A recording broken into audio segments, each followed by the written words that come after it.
我在你这个年纪的时候，正好做了贺征旦的副使。此事是由你一手筹划，此番便由你替孤走一遭京师。诺。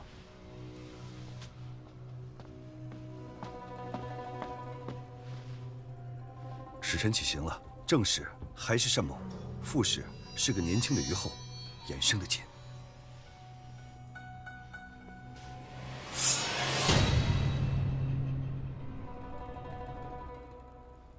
陛下到。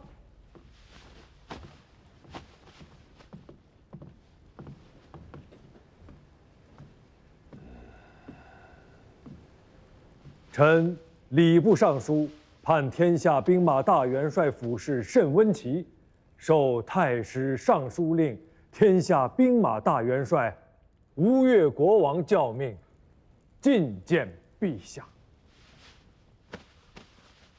慎亲平身。谢陛下。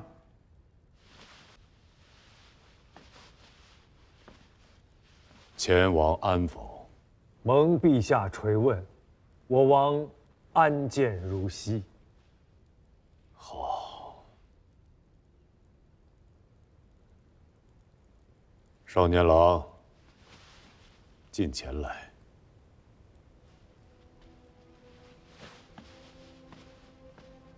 再近些。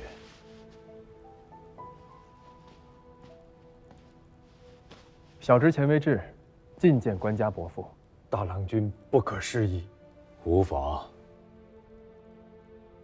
汝是九郎长子，孙氏弟妹所出。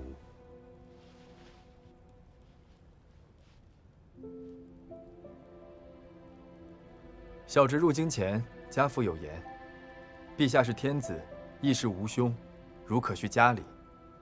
家父之命，小辈不敢违。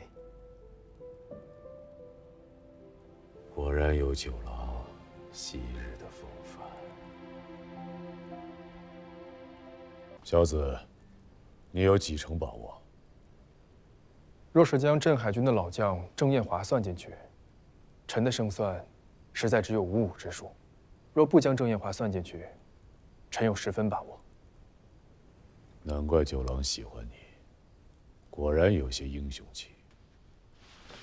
我若是九郎，当以汝为世子。如此英雄人物，我又如何能驱使得动啊？你是吴越世子，身份贵重无比。这等庞杂琐细之事，又何须劳动到你啊？你只需稳稳当当的坐在世子之位，收了这李元清做臣属，其他的且看阿舅来为你侍卫。不出2年，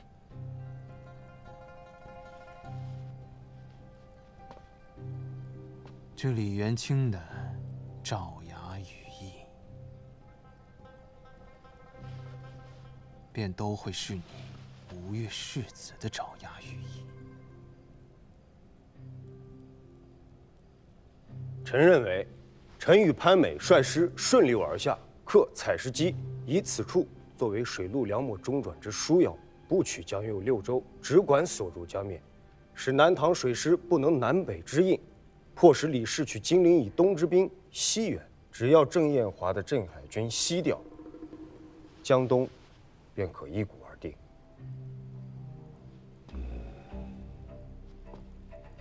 只要郑彦华西行，金陵以东的局面，我父子为官家取之。从崇明往江都运粮，须得有能在长江上运行的江船。还得在常州军和江阴军的眼皮子底下呀。官家勿忧，这2支兵皆已在我父王袋子里了。只要将这2支兵牵制在常州左侧，北面的王师登船渡江，与大王会师于江阴，便是一片通途啊。偌大的局面，压在阿平一个人身上，他能挑得起来吗？大王常言，阿平有中宪王之风。依臣等所见，倒还是似大王少年时多些。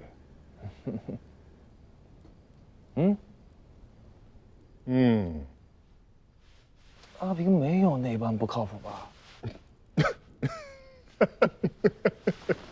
堂兄啊！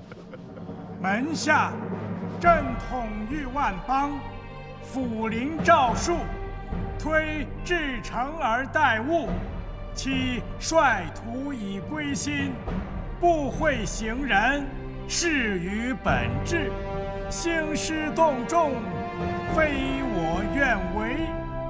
公元974年9月，宋太祖赵匡胤命宣徽南院使、义成军节度使曹彬为升州西南面行营马步军战兆都部署，统兵10万，水陆并进，进攻南唐。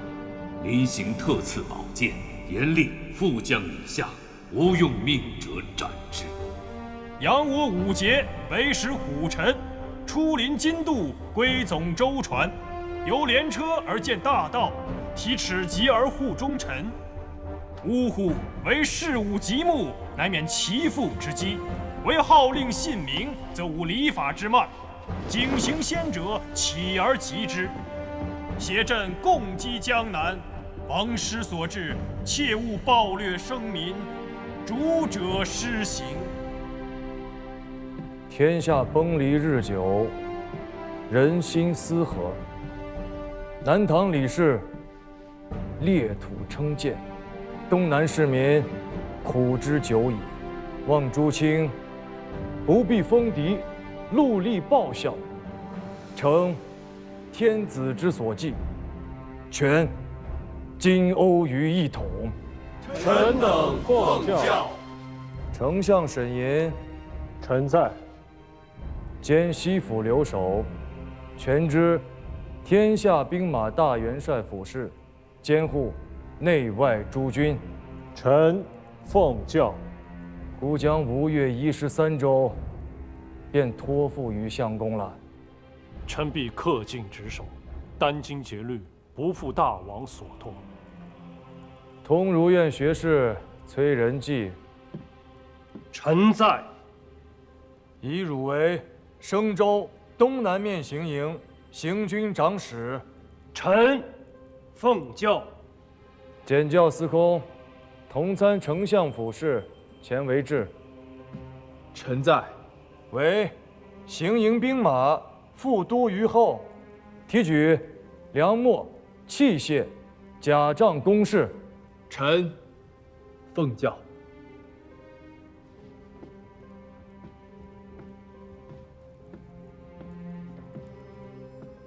自古誓师出征之日起，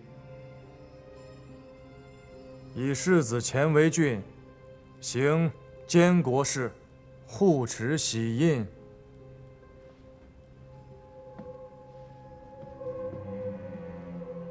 儿臣奉教。汝监国事、军国事，皆取丞相禁止，切勿妄为。丞相，儿臣之授业师也。父王出征，臣当视丞相如父。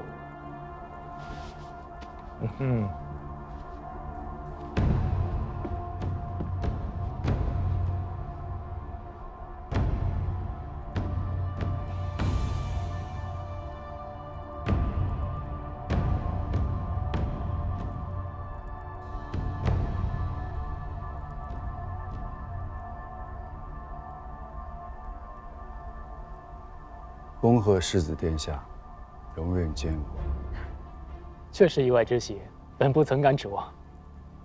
毕竟，殿下是大王的儿子。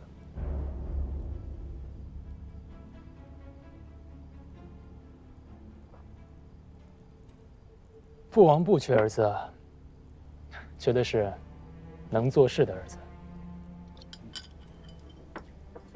世子英明，大王要的不是循规蹈矩、坐困愁城的蜀后主，而是能遮蔽东南千万里江山的孙仲谋、刘季。老将军说的是大郎兄吧？大郎君确实出类拔萃，只是可惜他不是世子。老将军说的是，此番监国，我必当振作，不使父王忧心国中之事。国时有沈相公，无论是兵马钱粮，还是官吏迁用，皆是王权之根本。世子如今只是代行王权而已，诸事要避嫌疑。老将军的意思是，我这个监国的世子，什么都不做，才是最好的。提调兵马，筹措钱粮，选用官吏，这三桩事情，于吴越国中，以谁为能呀？提调诸军，父王之下，以大伯父为能；筹措钱粮，以大郎兄为能；选用官吏，以沈相公为能。那世子自认为能比他们做得更好吗？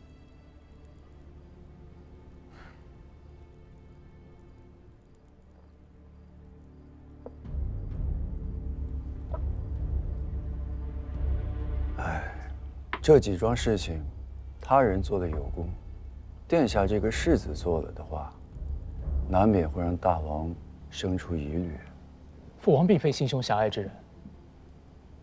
世子须知，大王与你不仅仅是父子，更是君臣。老将军说的是，这些提起话，阿舅从来不会跟我说。沈相公虽名为世子师，却只肯在公事上教我，其余事多说一句都是不肯的。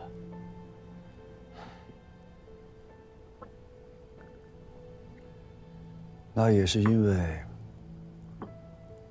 他们都是大王的臣子呀。此番监国，难不成真的便要做个泥胎的木偶，什么都不做，才合了父王的心意？非是不做，而是不该做的，不能做。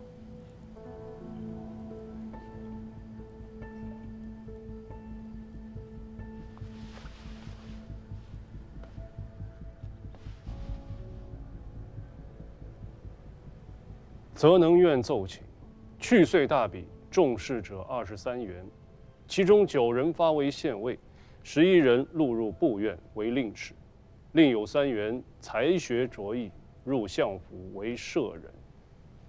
相公以为呢？臣等合议，不为州县，无以治台阁；相府舍人之缺，已以诸县令丞进补。大比卓异者，可发为清明官，以识民生之疾苦，庶务之从挫。待其任满3年，勋绩卓然，再进为京员，方为妥当。相公谋国之言，为君受教。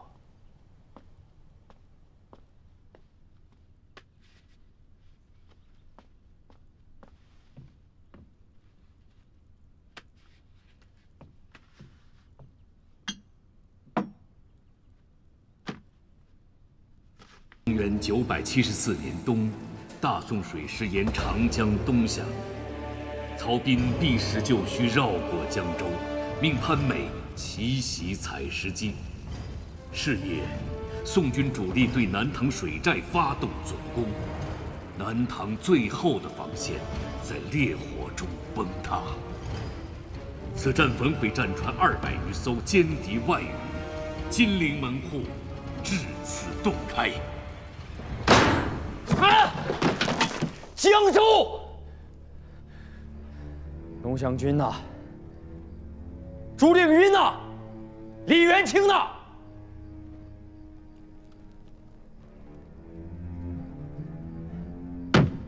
谁能救得了江州？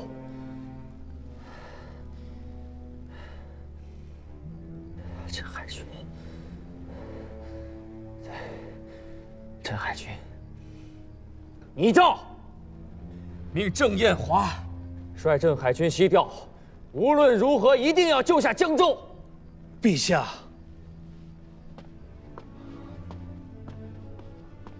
不可呀，陛下！镇海军乃是京师东面的一道屏障，一旦吴越被蒙，镇海军乃是我大唐抵御吴越大军的最后一道防线呀。前世怎么会被蒙？前王那里亲家不是说万分妥当吗？崇明镇不是已经割出去了吗？镇海军等3军的粮饷、甲胄、器械，不都是由那吴越的黄龙社在供给的吗？陛下，防人之心不可无呀。与吴越盟约是一回事，整顿军备、防其觊觎是另外一回事。京东之地，如今有3军镇守，故而前王才会屯兵于苏州，与宋国虚与委蛇。若是将镇海军西调，京师东面门户大开，前王的心思便难料。那你说怎么办？当初要朕割让崇明，以结好前世的是你；如今不让镇海军西调，以防备前世的还是你。话都让你说尽了，朕还能怎么办？陛下勿恼，前王的心思，其实一试便知。徐师傅，你说要如何是？黄龙社为3军提供粮饷、甲胄、器械，江阴军和常州军皆足数供给，只有镇海军、黄龙社的供给颇为不足。郑彦华以下诸将多有怨言，陛下可遣一使者，前往苏州出使军前，当面质问前王。若前王肯依盟约，为镇海军补足供给，则必无背盟屠我之心。若前王不肯，那镇海军万万不可西调。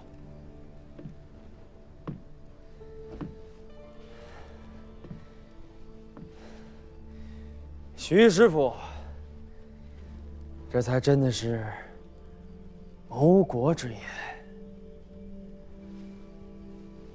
那前王那里就劳烦徐师傅代朕辛苦一遭。诺。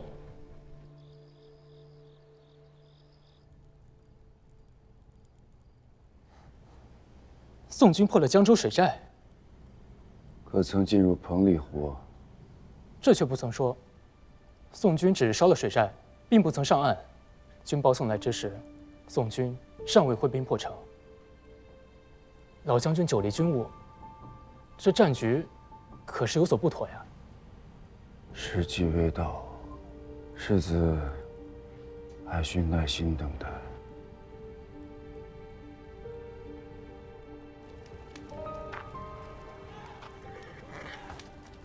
前王不肯见老夫。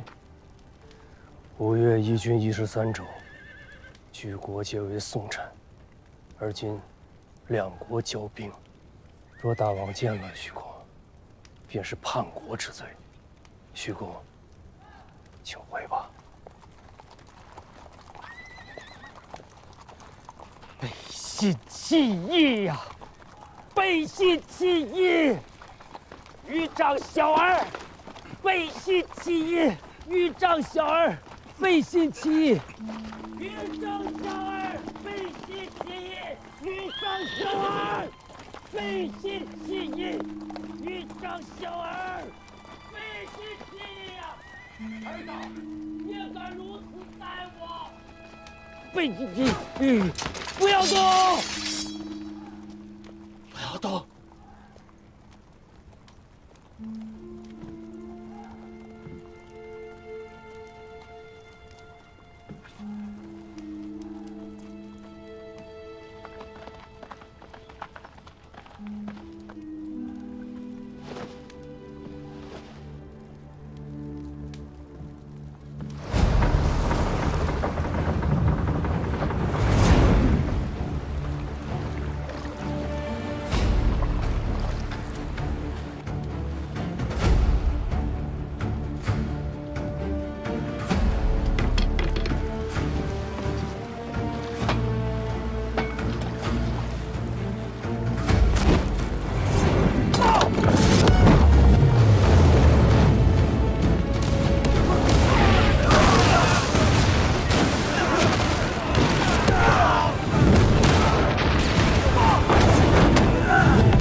下，陛下，陛下，陛下，采石矶，采石矶，宋军克采石矶，距京师仅160里。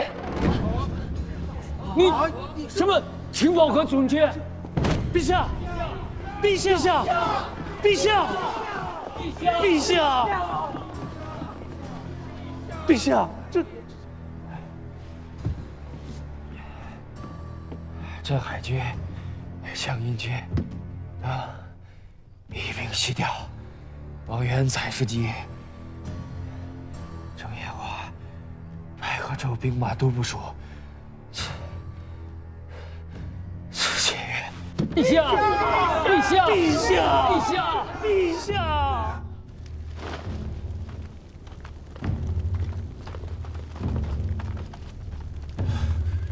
太尉，枢密催促发兵的基地已经第12岛了。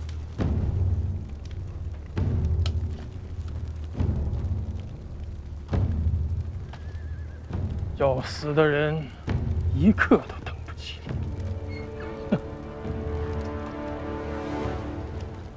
走吧，这条路走了60多年，也该走到头了。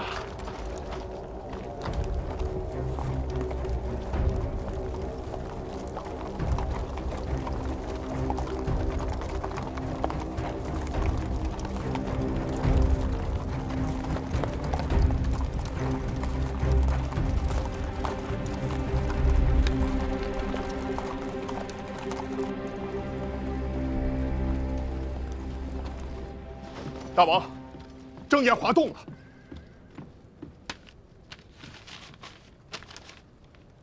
镇海军全军皆动，镇海军、江阴军都动了。图。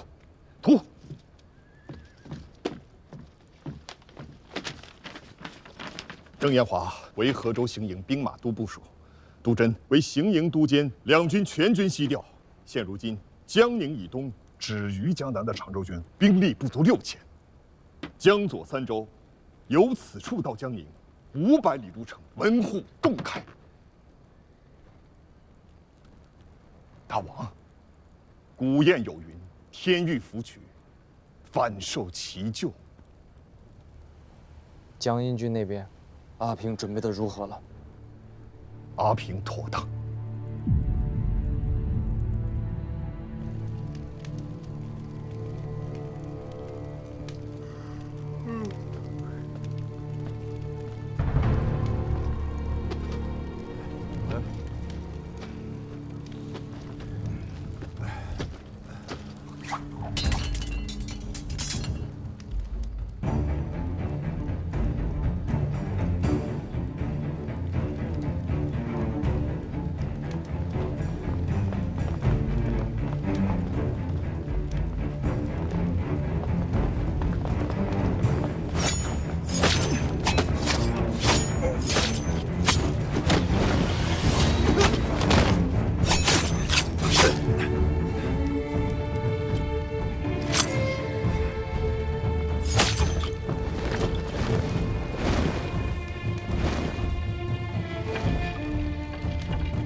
宋军攻克了采石矶，将战船以铁索相连，在江面上架起一座浮桥来。南唐朝廷拜镇海军节度使郑彦华为河州行营兵马都部署，将镇海军、江阴军尽数西调，以缺宋军。老将军，老将军，世子殿下的机会来了。什么机会啊？臣下说过，世子为监国，不当做的事情，万不能做。我便是依了老将军之言，这才做了许久的泥胎木偶哑巴。臣下还有第2句话：揽在手中的军功，万不可弃。军功，先武肃王开国造基，靠的是军功；文穆王承嗣王位靠的是军功；便是如今的大王能在20多年前权臣环伺之下坐稳王位，靠的也是南征福州的开疆拓土之功。天下纷乱，一锤100年，兵强马壮者为天子，当了世子，未必能做吴越的大王；进了相府参知政事，也未必能继任得这东南之主。能决定大王身后大位的，只有军功。大郎兄在军前，要立军功也是他最得便。我一个整日看着印匣子的哑巴世子，哪里有立军功的机会呢？有的，大郎君能做的，无非是提举良末、阵前斩首的微末之功。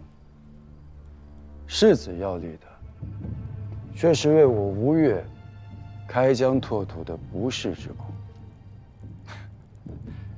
从荆楚到采石，水路2000余里，宋军一跃而下，攻克江州、宛口、池州、河州、采石等10余战，大小20余战。世子以为宋军能有何余暇去攻城略地呢？老将军的意思是，宋军此战是置江右6州于不顾，全军取水路急进，直扑江宁城下。若老夫料得不错，此时江右6州各县城头之上，还挂着大唐的道旗呢。6州30余县，老将军能劝得他们尽数一纸归附？世子不信。若我是地方首领，破朝之下，安有完卵？宋天子大军压境，破城之危就在眼前。要是降顺，也该是降宋。我吴越与江右之地未出一兵一卒，何能使之降顺呢？若是老夫有兵呢？国中之事，老将军知之甚详。我虽名为世子监国，护持吴越王印玺，可若无沈相公允准，我这个挂名的世子，一兵一卒都调不动。世子听明白了，是老夫有兵。彭里湖中3万龙翔军将士，280余艘战船，皆是老夫当年在军中救。若老夫亲入彭里湖，只需一封加盖前王印玺的招降文告，这支兵马便是吴越的龙翔军了。